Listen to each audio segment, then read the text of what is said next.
Hi, everyone. Welcome to episode 33 of the Future of Work show. Now, if you've been with us for a while, you know that this is not the kind of topic we usually talk about. Uncube is an education and advisory firm focused on the future of work.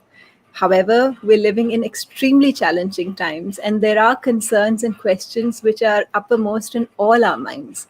In fact, in my own family, we've had a couple of experiences of COVID, some very, very recently, and have sort of firsthand encountered the challenges of caregiving for a COVID positive person. So, with that, I have two very, very special guests with me today, and I'm just going to bring them on and introduce them to you.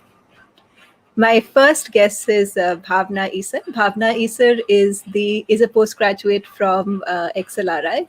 She's held several senior HR roles before starting Caregiver Saathi in 2014, an organization actually dedicated towards supporting caregiving, which is sometimes quite overlooked as an area of expertise. So I'm so delighted, Bhavna, that you can join us. Thank you so much.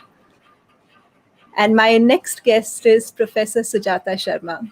Now, Professor Sujata Sharma is one of the rare women, I think, in our cohort to have a whole Wikipedia page about all her amazing accomplishments.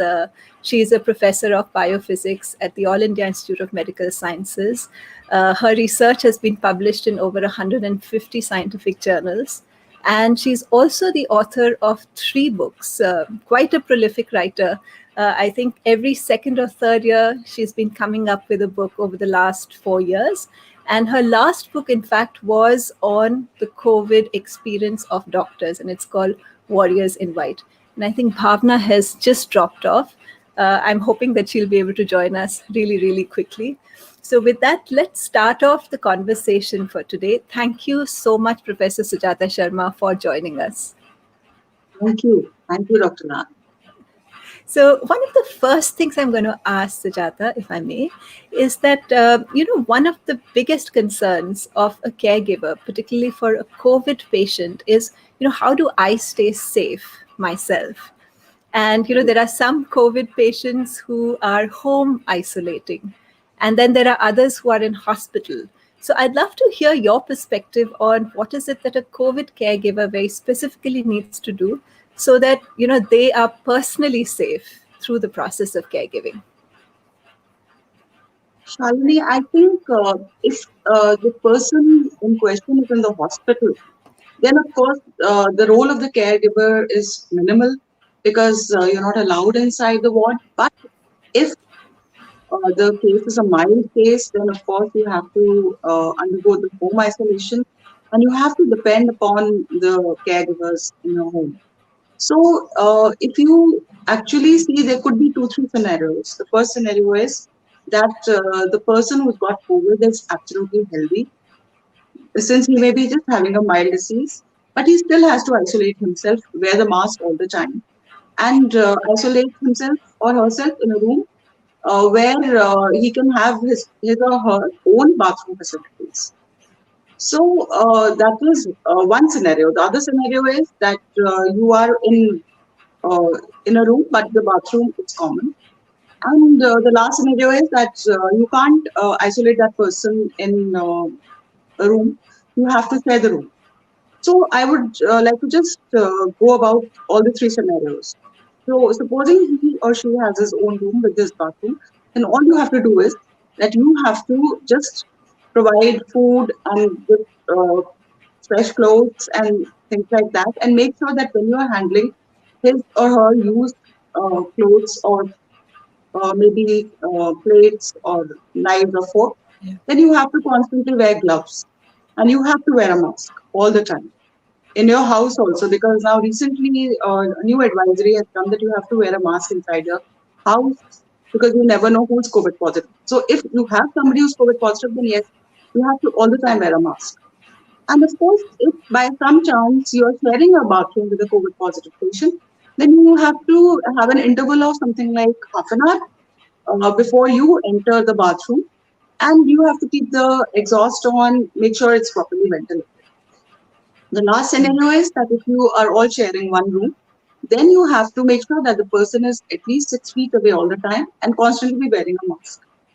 So this is how you have to protect yourself. Yeah, that's. I mean, as you said, it's pretty tricky, right? It's really Yeah, it is tricky. extremely tricky because the biggest challenge is that you want to be with the person you love, and Yeah. especially when he or she is ill. And of course, like I said, there is one more situation in which the COVID positive person is a child or is too ill, especially when they get high fever, is too ill to do anything on its own. Then, of course, you have to be with that person all the time. Then, of course, you have to take care, wear a mask all the time, keep yourself as much as possible. You have to keep yourself isolated from that person.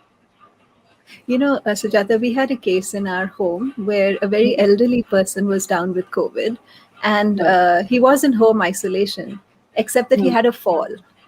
And in Hmm. that case, you need to, for a caregiver, it's a very Right. difficult place to be, because obviously you want to rush in and be of Right. help. And it's not very clear for most of Yeah. us that what is the right action. What is it that you're Right. supposed to do? I think when people are relatively mild and not terribly Hmm. it's a little easy. Like when my son had COVID, he was in Right. isolation for 14 days, and Hmm. we spoke across Hmm. the door. We never saw him. But Right. he's a young guy, so we sort of knew he was fine. But with elderly Hmm. patients who can get very weak very quickly, I think that's. I That's don't know very if tricky. you have any. I don't know if there is a good answer to a question like that. That what do you do if Right. the patient himself or herself needs care at a particular point in time, and you may not have PPE gear, etc. Right. And most of us don't have that in our homes, right? I think wearing a mask and a face shield is good enough, especially if the mask is N95 and you can have a cloth mask all over it also. And of course, a three-layer mask is good enough for the patient and for you both. And if the Okay, caregiver can wear a face shield, then I think it's good enough. But of okay, course, okay. one has to keep one's emotions away from the situation and handle this in a very practical and physical manner. In fact, in one of the cases, we had a family member who was in the hospital, but in a Mhm. hospital where patient visits were allowed. Okay. So my husband, who was the primary caregiver, had 2 visits a day, for instance. How does one stay safe as a caregiver in such circumstances? I like I said, you have to wear gloves all the time. You have to wear a mask, your face shield all the time. As much as possible, stay 6 feet away. But of course, if you are taking care of the person, you cannot stay away. So in that case, I think mask and face shield and gloves are good enough, Okay. provided that you discard them constantly. That's a very, very helpful suggestion. It's a very practical suggestion, because I think PPE, one, not everybody has it. Second, it takes No, time to get right, into, right. right? Yeah. And on the other hand, something like 2 masks, and as you said, an Hmm. N95 mask along with the cloth The mask, so clothes. two layered masks, And if gloves, and a possible, face shield. safety. Right, So right. four things, four items Yeah. can keep you safe for the most part. Yes. That's really, really helpful. Bhavna, welcome back. My apologies. No, we all have these challenges over, net connectivity all the time. So, Bhavna, I know that you focus on really the work of a caregiver. And in our conversation, you had some wonderful ideas about, how does a caregiver even begin to think of their role? And in fact, I know that you spoke about many different roles within, the caregiver. I think the words you used were constellation. So I would love to hear from you a little bit about, how do you see the caregiving roles, and how do they fit in with each other? Thank you. So I think the first challenge for especially most of us who live in the kind of culture like India is to accept that we are caregivers. Um, Most of us see ourselves as in our family roles, right? So we are a good son, daughter, wife. We don't see ourselves as caregivers. So the first thing is to recognize that I'm a caregiver, whether I'm offering physical, emotional, financial, whatever kind of care that I'm offering, I am a caregiver. And one of my favorite quotes is from Rosalind Carter, who said, "There are only four kinds of people in this world: those who have been caregivers, those who are, those who will be, and those who will need caregivers." That said, uh, given the current health crisis, um, care is a very important part of healing and health. And when that happens, a large number of people have different roles to play. So, like I said, there is physical care that has to be provided. Professor Sujata nicely pointed out how you could look after yourself physically as a caregiver.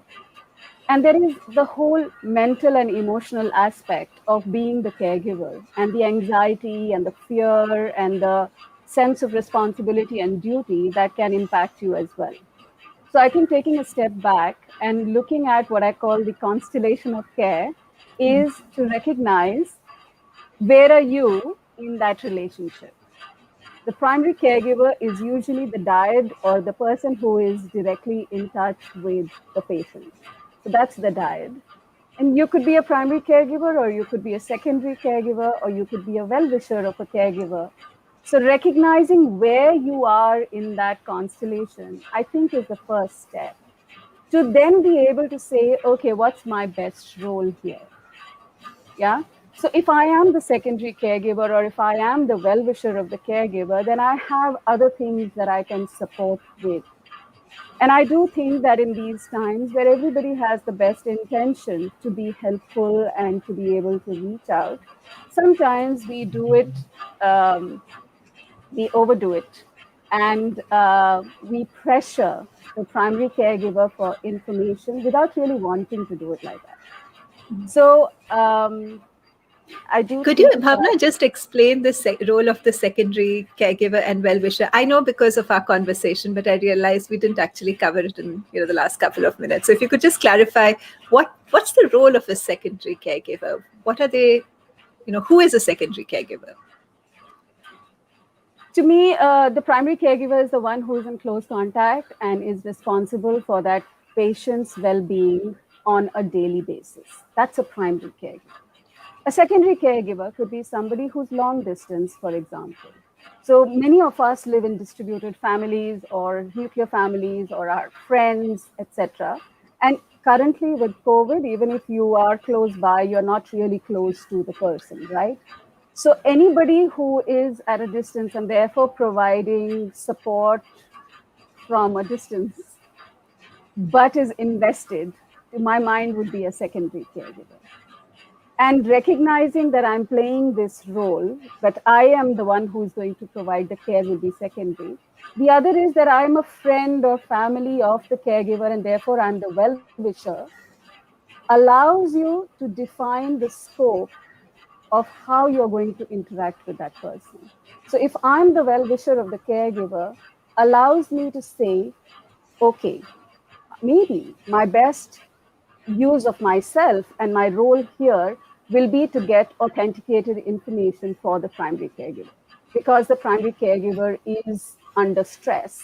So let me reduce their stress by saying, okay, you need this, let me go figure it out and come back to you, for example. Right. Yeah. Great example. And keeping your, therefore, keeping your calm or your ability to recognize that you are getting impacted by the trauma as well is equally important. No, what you're saying is so true, Bhavna. Nobody, most caregivers are so caught up in the role that Yeah. I think even this realization that it's a role which will need care of its own. Uh, it's not what comes to mind for the most part. And honestly, I love what you said. So I'm just paraphrasing it. That the primary caregiver is the person who's got, in the end, the say, sort of the final. The one in frequent contact, perhaps the one who's taking the decisions on a day-to-day basis of what needs to happen, etc., etc. So that's the person who's most intensely involved in the process of caregiving. And a secondary caregiver could be somebody who's supporting the primary caregiver, and that support could perhaps come, like you said, in providing particularly these days, authenticated information, since just getting authenticated information is just so difficult. Or it could be in providing structure, resources, whatever else is helpful for the primary caregiver. And a well-wisher is people who are, they want the very, very best, but aren't necessarily in a position at that moment to provide more active support. So that's if I understand correctly, that's the kind of differentiation that you're sharing.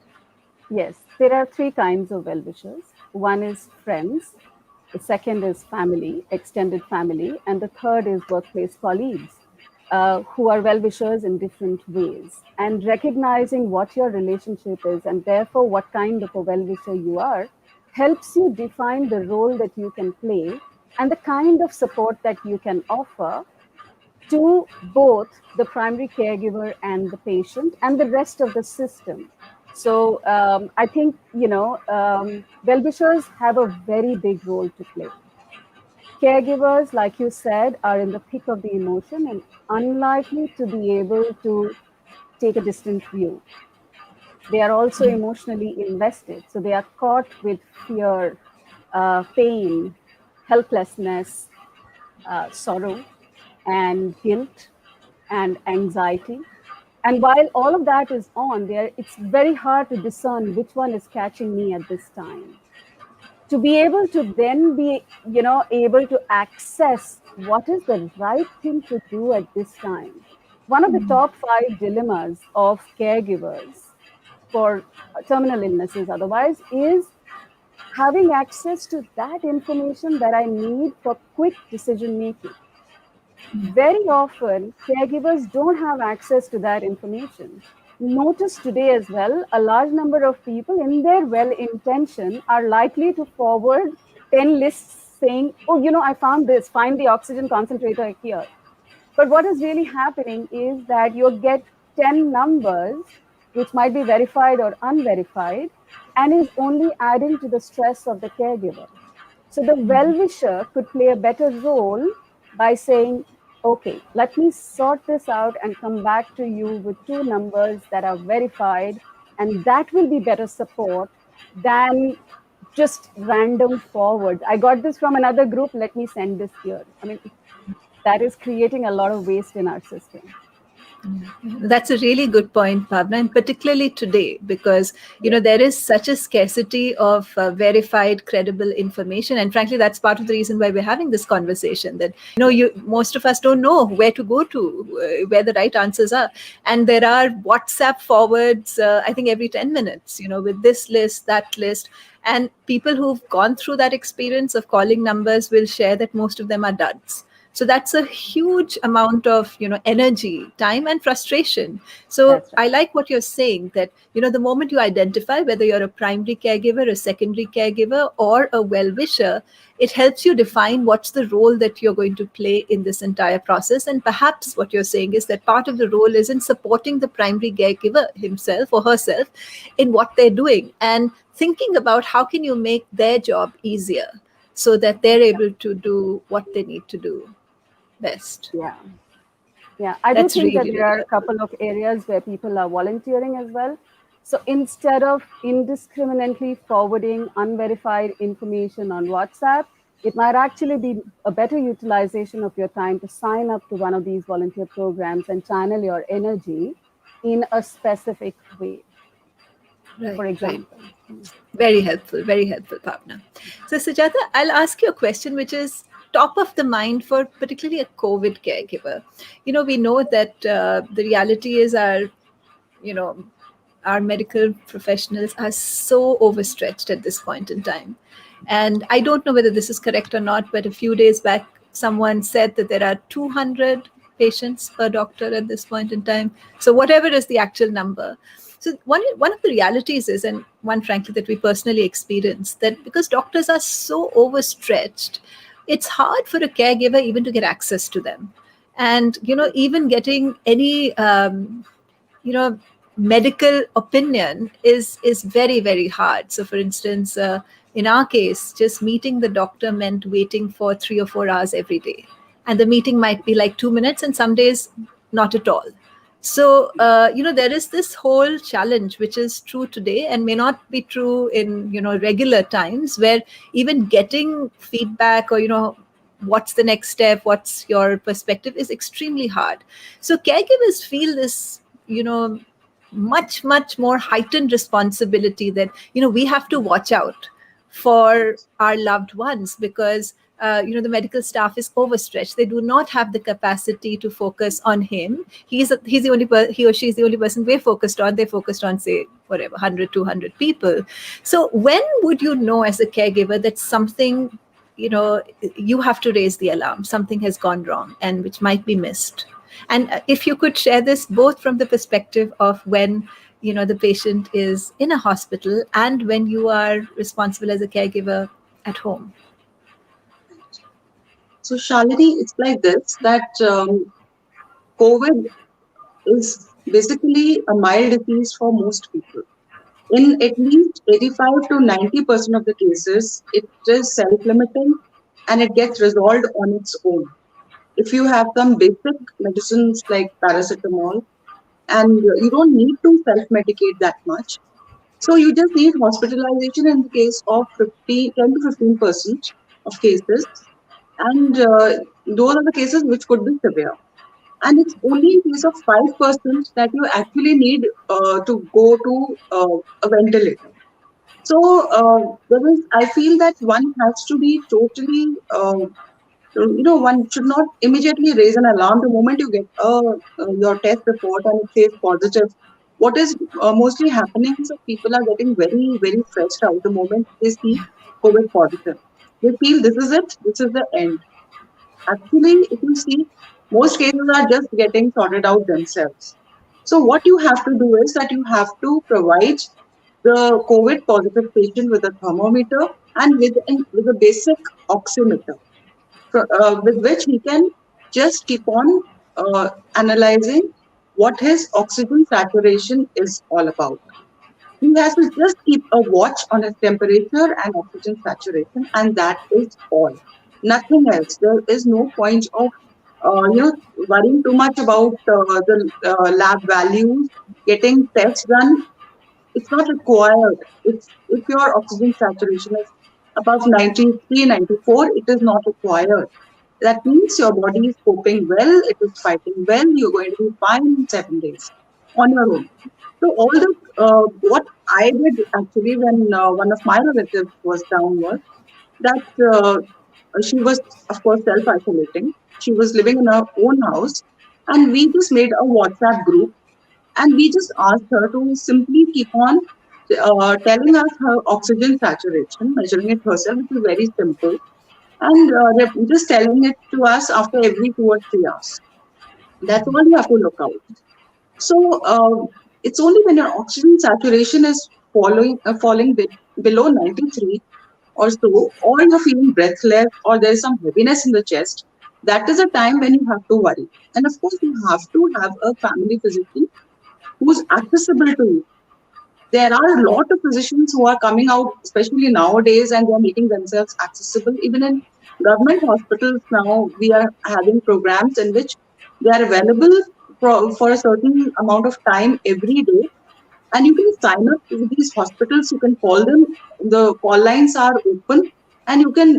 This is of course a very recent kind of. I think only last week it has started, but it is there, and people should not panic. They should find out which are those physicians which are ready to talk to them, help them out. Even on social media, I've seen on Facebook and on Twitter, people are available. So, as Bhavana said, there are well-wishers and secondary caregivers who can actually maybe go and look for these kind of people who are ready. Even if your family physician is overstressed, you can find other physicians who are ready to help you out with this. So I see. it's only when your oxygen saturation falls below 93 that you have to actually consult with a doctor as to what to do, and you have to think about the hospitalization, not before that. So there I is no think, point of, yeah. sorry, please go ahead. So there is no point of rushing for beds and looking for oxygen. If by chance you do not have oxygen resources in the hospital, you can keep some oxygen concentrators inside your home and use them as a temporary basis till you get the bed. Right, And that right. is also if it's below 93, not before that. I like what you said, Sujata, about the fact that first, if it's home isolation, all you need to do is monitor Hmm. temperature and oxygen saturation levels. And as you said, for the most part, most patients will be fine just with that. 85%, I think you said, or I've heard, will be fine just with that. There is the possibility, however, that in the other 15%, there is a greater, need for support. And when I spoke about the fact that it's really hard to have access to doctors, you've also mentioned that recently there are doctors who've opened out. If you have any names, I mean, do share, or if not, at least you've shared with us that they are available specifically with the with the understanding that this is an emergency.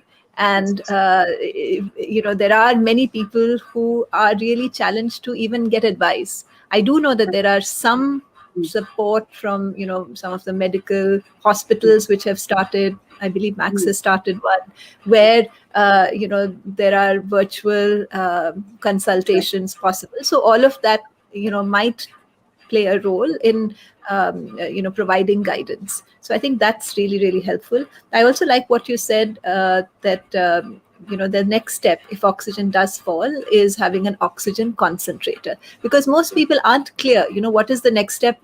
Frankly, nobody is clear. Should you be getting an oxygen cylinder? Should you be doing an oxygen concentrator? Like, what are you supposed to do? And Right. so one of the challenges, Sujata, these days is that now, I've heard that even getting an oxygen concentrator, for instance, is today a very difficult task. I've heard it's going on the black market for ridiculous amounts of money. I know this is perhaps an unfair question, but what does one do if one can't get access to resources? Is there anything that, are there things we don't know about? Actually, that this is very unfortunate. That the moment we have a crisis, then we have hoardings of things. That is what is extremely unfortunate, and that is what has probably led to this kind of a crisis. And of course, we have come to this point that we are depending a lot on the community help that we are having amongst each other. So I'm really hoping this crisis resolves soon.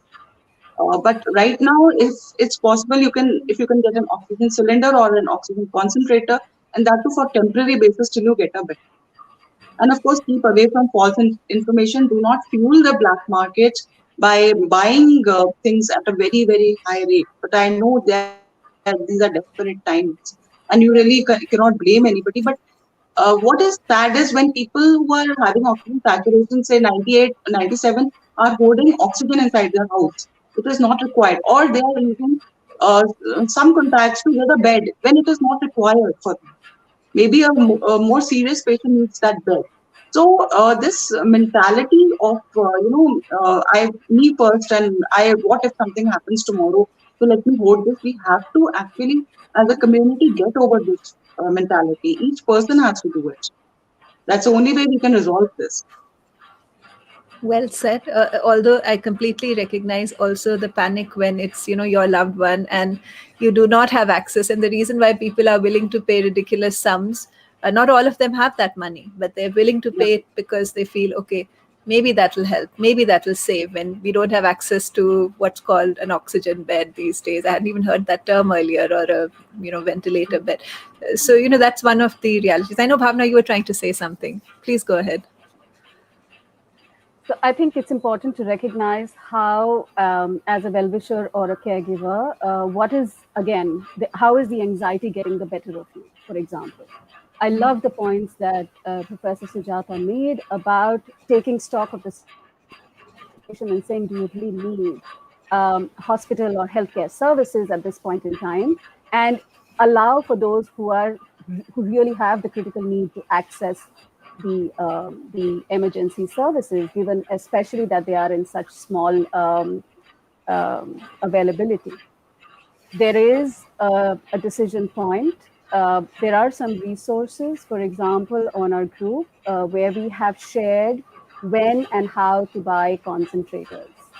Well-wishers of caregivers can play a very important role in educating themselves and the primary caregiver. Please see in this, the primary caregiver is likely to be in the grip of fear and panic more than the well-wisher. The well-wisher needs to figure out what's the right thing to do, hold the hand of the primary caregiver and say, listen, you need to do one, two, and three. Do these three things, and I will talk to you after 1 hour. Then we will do what needs to be done next. You don't need a healthcare practitioner or a mental health professional to be a companion and a friend to a caregiver. As a well-wisher, you break down the entire information. Do not forward long emails, messages, videos to a caregiver saying, do this. For example, talk to the caregiver and say, I read about proning. Proning means one, two, three things. Do you know what proning is? Okay. If you don't, you have to do A, B, C. Do it, and then I will come back to you with the rest. A well-wisher can play a very significant role in this. And that's the big point that I wanted to make. So processing information, breaking it down, and making it available to somebody who is in the thick of things, caught with the rest of emotions, is very, very important. That's how we create a network around the patient and the caregiver, a supportive network that takes away the panic and anxiety. The important thing, the other thing that I wanted to talk about, the second point, was that we need to discern between the difference between cure and healing. Yeah. It isn't a cure, it's a virus. There has to be a healing. Healing requires conducive environment for the person to tap into the resources of that person's body to heal. That requires being mentally at peace or believing that they are getting the right support. The support the caregiver gets and the support the patient gets, the environment in which they get that creates the conducive environment which is essential for whatever curative actions you're taking. So well-wishers and secondary caregivers and everybody else who is well-meaning need to create an environment that is more healing. Right, That's what I right. want. I love that, Bhavna. I love that because I think it just says that, listen, and frankly, the reality, and even frankly, I have done it, that if there is a primary caregiver, that person takes on all the load, sort of processing the information. Obviously, the entire decision making is theirs, the physical labor, the, emotional, and everybody else basically just says, okay, so what's happening? So what's happening? Keep us updated, which doesn't help because it doesn't add anything to the role of the caregiver. And I love the fact that you've pointed out that the caregiver and the patient are almost like a dyad, and the rest of the system, the secondary caregiver, the well-wishers, need to then think of themselves as, okay, how do we create the support structure so that the primary caregiver is able to provide the kind of support that the patient needs? That's a very different way of looking at it from how we generally do.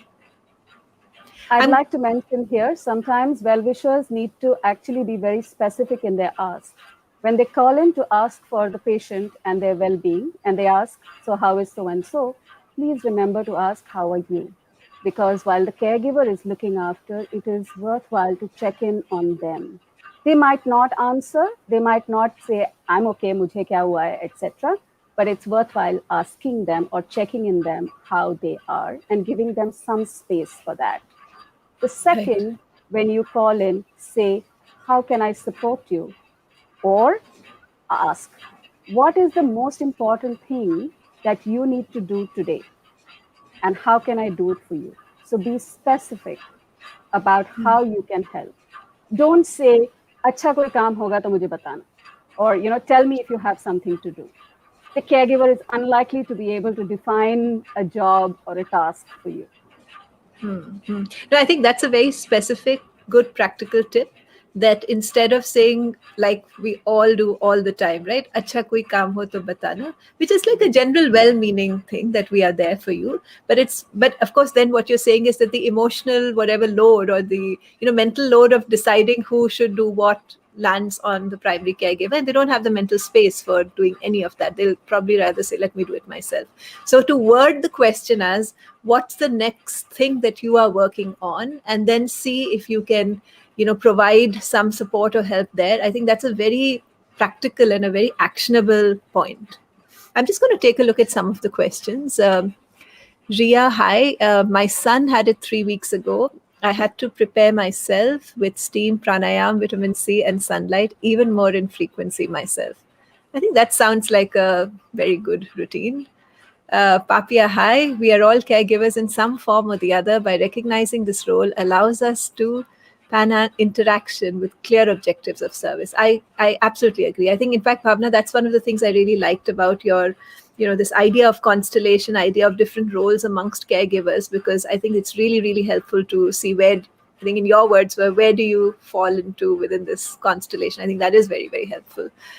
Uh, Sanjay Thakur, thanks for the relevant session. As per latest Lancet report, when virus is airborne, then wondering as to how to protect as virus doesn't necessarily enter through nose, mouth, but ear, eyes too. Have attended a few friends over last few weeks and thankfully am safe so far, but after reading the Lancet report, I'm worried. Other than mask and gloves, we are not looking at anything else while caregiving and do not think about so many ways one can get infected. But lately, I can see people trying to maintain distance. Sujata, do you have a perspective on this? Yes, as you pointed out, eye also has a membrane on which you have receptors, the receptors for the virus, and that is one area which is totally neglected. Nobody talks about this, and it's a very, very relevant point because the virus enters through ACE2 receptors which are present in nostrils, mouth, and eyes. So the best way to protect yourself is using a face shield if you are in touch with a COVID positive patient. A face shield is going to protect you. In fact, this is a personal thing, but I like to wear my sunglasses even when I don't need them, just because I'm fearing that I have to protect my eyes also. Because nowadays with the second wave, a lot of people are reporting conjunctivitis or pink eye, and right after 2 3 days of that, they become COVID positive. And this is a very ignored and a neglected area that people are just not talking about the eye. So I'm glad you brought this up. Yes. Yeah, I think that's a very, very helpful, both the fact that something as simple as glasses or a face shield, it's not something one has typically heard of. The mask, of course, has been, the only thing with safety sort of equipment that's been most, Right. central to this whole conversation. The double masking is a recent one. The having cloth over N95 is a recent one. The gloves, I think, are also relatively recent and perhaps more for those who have entered a hospital setting. So I think Right. it's very helpful for us to know that eyes are also a possible area. Bhavna, you wanted to say something? I have a little view on that, which is that yes, we can take all the precautions that we can take. Yeah. And we will be surprised by things that will unfold that we had not known so far. The practice of resilience is to be able to take an unanticipated thing that is hurled at you and be able to respond to it. So there will be many other things that will come our way. And there is no point in getting caught with what if that, action B, C, D. I think it is worthwhile to take lessons from my favorite hobby, which is motorcycle riding. So when you go long distances, especially hills, the thing that you have to focus on is focus on 400 meters ahead of you that you can see. Do not think about the peak. Think about what you're riding on. We don't know what all will be thrown at us, which curved balls will come our way. And investing in that is likely to reduce our immunity because it is going to trigger fear and anxiety. So we will cross the bridge when we come to it. In the meanwhile, one step ahead, one day at a time, and focus on that which is in your circle of control and do the best that you can. Yeah, I think That's both of my you, view. both of you have very connected, points. So one is about, like, you wear a helmet, right, when you're biking. So what is it that you do that is going to help you stay safe? And if you know that there are these four items that are going to help you, then obviously it makes sense to have those four items if you're in the role of a caregiver. And then, I mean, I certainly see your point that even so, even so there will be surprises, and even so you don't know what's going to happen 3 days from now. You only perhaps can think of the day, one day at a time. And as you said, actually, the experience of looking after a COVID patient is particularly scary because things can turn bad very, very quickly. And a lot of people who are caregivers, particularly primary caregivers, are almost on edge all the time because they're worried that, what if I miss something? What if I miss something? And that's the really critical thing I should have alerted somebody to. And and you hear horror stories, obviously. I mean, it's a reality, right? It's a reality. There are people suffering, there are people dying around us all the time. So then let me ask you, Bhavna, what would you recommend for the primary caregiver, so that the primary caregiver is best placed to look after themselves physically, emotionally, mentally? What is it that they should be doing? Okay, so I think that primary caregivers need to first step back and build their physical and emotional infrastructure. I think recognizing what is it that you need in terms of resources, physical information, and what do you need to replenish yourself emotionally has to be understood. There are usually one or two people in our lives that we can really be ourselves and who can provide, who can give us the space of non-judgmental, expression of anger, frustration, disappointment, our dark side, so to speak. So we need to have that emotional infrastructure, somebody that I will call in and say, listen, I feel like screaming just now, or I'm tired, because this is going to be tiring and this is going to be difficult despite your best intention. So building your physical and emotional infrastructure is absolutely essential. Well-wishers can help primary caregivers do that because it's sometimes hard. The other thing is to think about different ways of communicating. So, for example, we have a certain style of communicating. Like you spoke about the elderly person falling down and you being afraid of wanting to help or not help. Um, we have a situation, someone I know who is elderly may potentially not be able to see. Now, how are you going to get the oximeter reading, right? So to be able to talk to someone else and say, this is my problem, can you give me another way I can solve it? So seeking help is absolutely essential. And then there are 3 or 4 practices of self-care, which include defining your boundaries and the scope of what you're doing, and being able to look at one day at a time.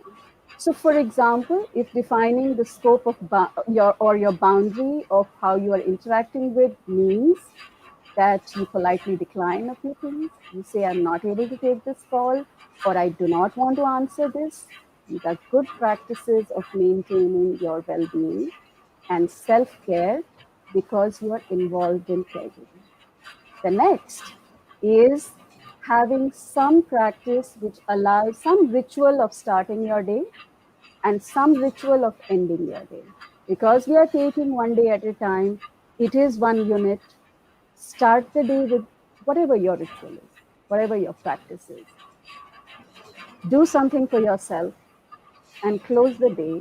Make sure you have spoken with someone who has given you an expression of care so that your cup is full. You can't pour from an empty cup, right? Very well said, Bhavna. I think it's, I mean, I've hardly ever met a caregiver who's thought of it like that, that, okay, what is it that I need? Because I know that when you're particularly a primary caregiver, you're like not even thinking of yourself at the time. You're like, okay, what does she need or he need? And it's an all consuming one, particularly with COVID, because, things do get critical sometimes for some people, and they get critical very fast. And it's like, I think primary caregivers are almost on edge all the time, because if they are, if they're tending to someone who's like sort of borderline, who's maybe a 90 oxygen concentration, 88 oxygen concentration, which is not worrisome per se, but it's not great either. And so, you're just sort of like, okay, is this something I like what you said. I think it's going to be really hard to practice for COVID in particular, just because people are, as caregivers, just always on. It's so hard to put an off button because of the nature of this. But I think the idea of having an emotional infrastructure, or even thinking about an emotional infrastructure, who's the person you can call, who's the person you can sort of be yourself most with and share your frustrations, because obviously it's not always going to be an easy process. And in today's time, being a COVID caregivers is particularly hard, because all your familiar processes of, okay, I will reach out to Dr. X, hospital Y, you don't know whether they will be accessible to you at the moment when you need it. In fact, in Delhi, as of course we know, things are terribly I want to difficult. bring in a word for the healthcare workers. Sujata has been very kind, but we have to offer compassion and space to all our doctors and healthcare workers. I'm in touch with a few incredible people who are handling calls 24/7, supporting families long distance. Uh, an expert doctor also organizing IRs for the elderly long distance. I mean, that's unfair. Sometimes, as primary caregivers, we burden the doctors and the healthcare practitioners way too much. And I think it is time that we think about them and the fact that they are dealing with really heavy stuff. And how is it that we can reduce the burden on them? So they are grappling with helplessness and grief of a very significant kind. There's no doubt. What you're saying is absolutely true. There's no doubt. It's a really, really hard one. And of course, Sujata is in the thick of things, along with her husband, who's also a doctor at AIIMS and attending to many people in challenging situations. So I'm just going to take a few more questions. There's a question for us secondary caregivers who are not in India, but are trying to care for loved ones in India. It's hard not being there in person. So agree. And trying to be useful in some way other than words of encouragement.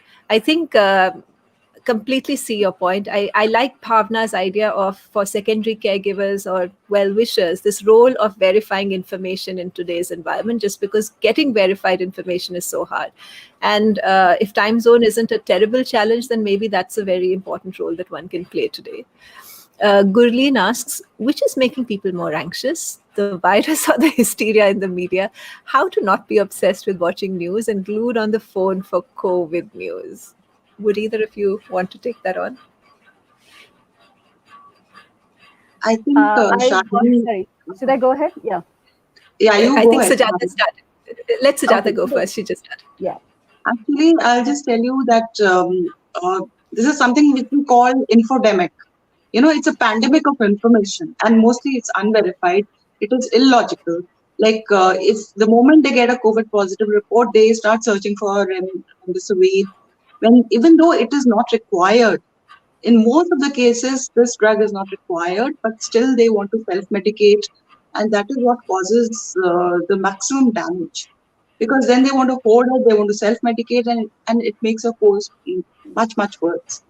So I feel you have to stay away from the infodemic. The pandemic will take care of itself. Like most storms, it will pass.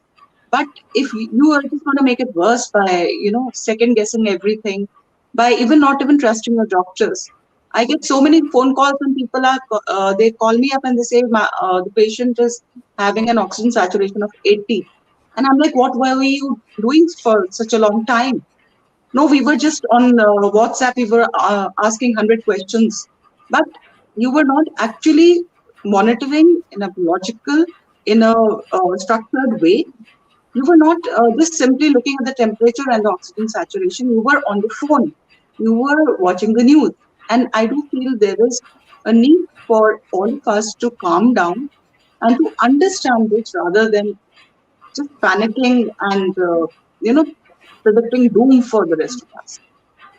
No, in fact, I Very think if you're a confident. primary or a secondary caregiver, for your own mental health, it's best to stay away from news that you Right. don't absolutely need at this time. Otherwise, it can just drive you absolutely crazy and into a panic, sort of mental state all the time. So, Right. Bhavna, sorry, you wanted to say something? Bhavna, do you want to come in? Yes, thank you. So, Shalini, I'm a big fan of Viktor Frankl, who wrote Man's Search of Meaning. And one of the quotes in that is, we all have choice, and I'm paraphrasing right now, which is that between the stimulus and our response is a pause. So, yes, the news is a lot of stimulus and it triggers feelings of anxiety, fear, and helplessness, guilt, perhaps. I'm so long distance. What did I do? Why am I not close by? Why am I not at the thick of things? To pause and then take a mindful response. So, I am where I am and I can do what I can do. So, what is the best that I can do from where I am is something that secondary caregivers can do. For example, if there is mind numbing news and it has impacted you, make a choice whether you want to forward it, you want to get affected by it, or you want to go out for a walk in the sun to let it go from your system. You're teasing us people in lockdown, Bhavna. Walk in the sun. Well, No, go that ahead. was I was just, I'm sure you had no not literal, idea. not literally. I meant you could have a long shower. There are so many other Do things that you something could. self-soothing. Yeah, absolutely. I get the point.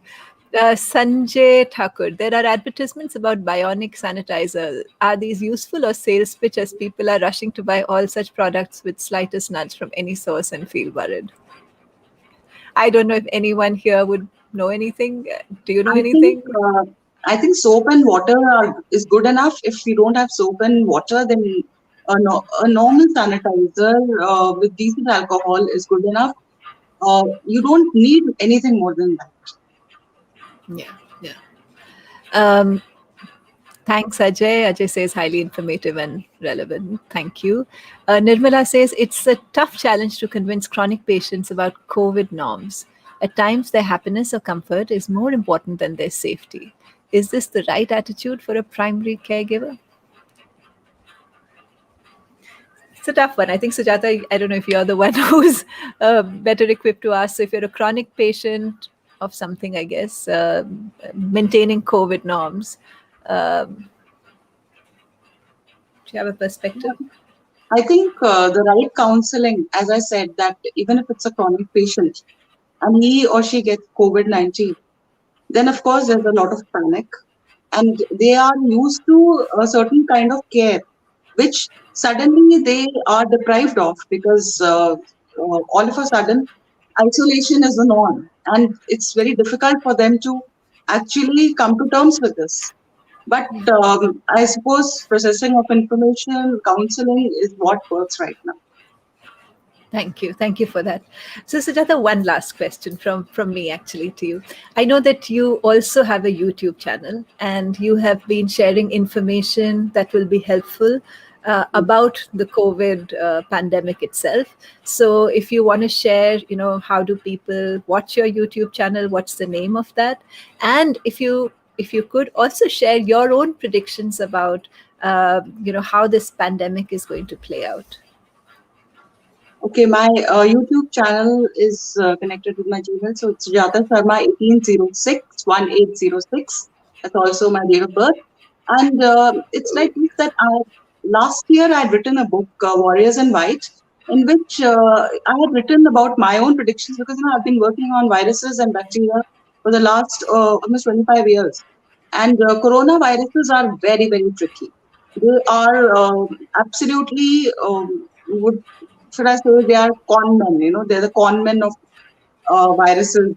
They come back with disguises, they come back with new tricks. And when I say new tricks, I mean that they, like you might have heard, mutants or variants. They come back and they hit you again and again. Sometimes there are many people, sometimes there's two or three or four. So when this virus had come, I had known that we are going in for a long haul. This is not something that, and I've written that in my book also, that let's expect some time, because this is going to keep coming back with new tricks and we have to prepare ourselves in that way. So I feel it depends on us, Shalini, how we go about it. Vaccine is the answer, yes. So everybody needs to get vaccinated, because I have seen that in the countries where the vaccination drive is very high, they're going about maskless now. For example, Israel, if you see, they have vaccinated something like 58% of the population and they don't even need masks anymore. So vaccination is a must. And of course, we have to avoid social gatherings as much as possible. Because I always tell people that this virus is basically like fire. And if you are gathering together, then you are giving it fuel. You're fueling this. So you have to understand your responsibility. And most likely, if we are all going to get vaccinated soon, and as soon as that turn comes, and of course, if the vaccines are there in good numbers, and also if we are going to be responsible in our behavior, most likely we'll see the end of it by the end of this year or next year. Right, right. So what you're saying is this may not be the last wave. We might see more Yeah, waves after this as well, because coronavirus has this property of coming yeah, back in a new form. That's just how yeah, it is. And yeah. therefore, vaccination and persistent social distancing for a while, quite a while perhaps, is Yeah. the only way out of this problem. True. Great, wonderful. Any last words, Bhavna? Any last, suggestions for caregivers? I'd like to build on that point around social distancing. The point I'd like to make is physical distancing is what is essential. So let's get the physical distancing in place. We need social connections. We need to feel two things. One, that somebody is holding our hand through our difficult times. So if there are virtual gatherings, for example, in Caregiver Saathi, we conduct support group meetings regularly. And we are also now conducting sessions on love and loss so that people can cope with those, with the fact that we are all grieving in many ways. So finding ways in which we socially connect, even if it is virtually, is absolutely essential. Grief, whether or not it is about the loss of a person, is something that we individually go through. However, can be worked through only with other people. So we need other people to work through our sense of grief and loss right now. Um, you're welcome to see the details that we publish on our social media or on our website.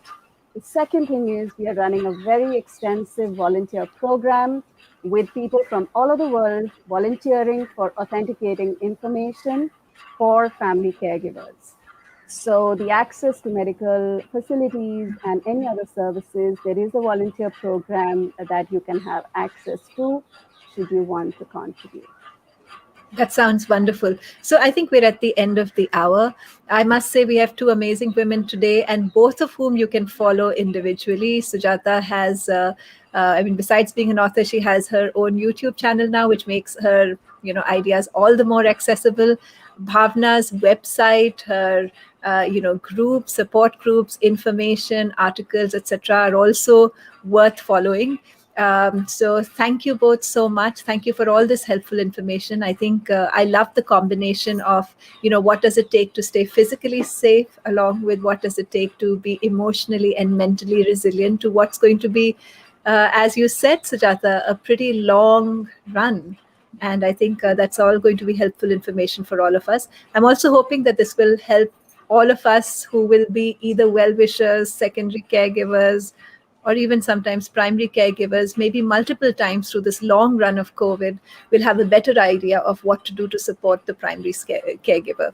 So with that, we come to an end of our conversation today. Thank you both so much. And for all of Thank you who are watching us, follow us on Uncube, visit our website. We've got 32 other conversations. I'm sure you'll enjoy many of them.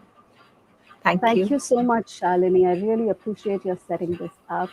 Lovely to get to know Sujata as well, and we'll get Thank through you. this. Thank Thank you. Thank you. Bye then for now.